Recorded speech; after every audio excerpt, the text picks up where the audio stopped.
Hi, welcome to Thanatology Thursday. I want to talk about transformation, change, metamorphosis.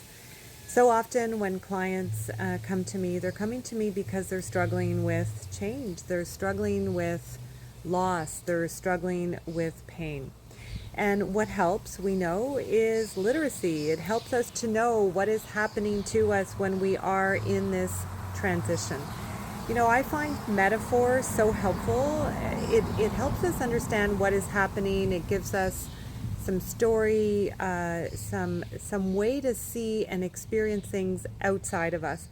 So one of the metaphors that is often really helpful is that of a butterfly.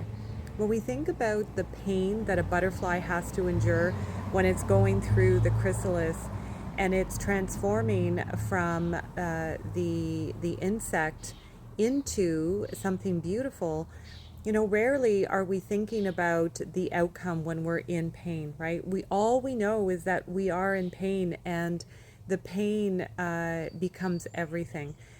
Too often, people, because we don't talk about grief and loss openly as a society, we are coming to the experience of grief as a young student, as a beginner. And so we are bumbling and fumbling our way through the experience, trying to understand what is happening to us, often feeling like we are going crazy, and sadly, we shame ourselves into silence. So when we know what is happening to us, when we have the language to be able to describe it, we are less likely to feel like alone and isolated. The companioning way that I teach is about learning how to walk alongside people when they are navigating life in transition. So this can be really helpful for people who are retiring. I like to use the word renewalment because it's so much more humanizing than retiring you to pasture. And so when we're navigating retirement, as I'm doing now with dozens of clients, we help them first by naming, well, what do you want to step into? And before you make the giant leap, maybe there are things that you need to do to consciously complete your experience of having been in service of the federal government for 25 years. Maybe you want to design your exit with intention. What feels like it needs to be said and expressed so that the people that you've been working alongside know and appreciate your gratitude, feel like you are conscious in your completion. So those are some of the ways that we support clients through transition. The other, of course, more obvious one is when we are navigating the ending of a relationship, whether it's death related, whether it's expected, whether it is sudden, or whether it's the ending of a relationship where the person is still alive, but they're no longer, in relationship with you.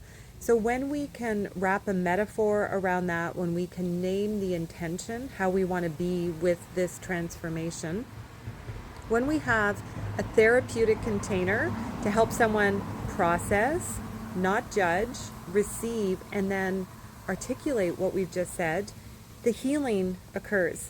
The healing is being witnessed. It's not enough just for me to be in my head and talking myself out of the experience. When someone is listening, receiving, not judging, welcoming, being with my experience, I don't feel so isolated.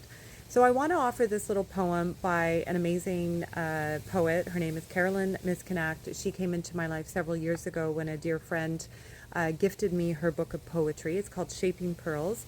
Her backstory is really beautiful and sad. She wrote this book of poetry and published it days before her husband died. She knew he was dying, and it was one of his wishes that she publish her work as a gift to others. And she has been such a gift to me. She's now become a death doula. So that is something else that we share, a passion for words and a passion for healing people who are in pain. So here's what she says about transformation. The title of her poem is Metamorphosis, from her beautiful book, Shaping Pearls. Metamorphosis could be your middle name. You shift bone in fascinating ways, reshaping as life moves in constant flux. And this is how the world truly works, in fluid steps, as the birthing and dying of seasons, ocean waves and moon phases. You move like this too, though not always as graceful. Transformation, you've learned, is mostly ugly and disjointing before the turning out of something beautiful. I love that. I love the before the turning out of something beautiful. It speaks to me because of someone who has learned to carry her pain fueled by a sense of purpose. I understand that when we do the grief work, our pain can transform and inform our life's purpose. So, from me to you, remember, when we do the grief work, it works.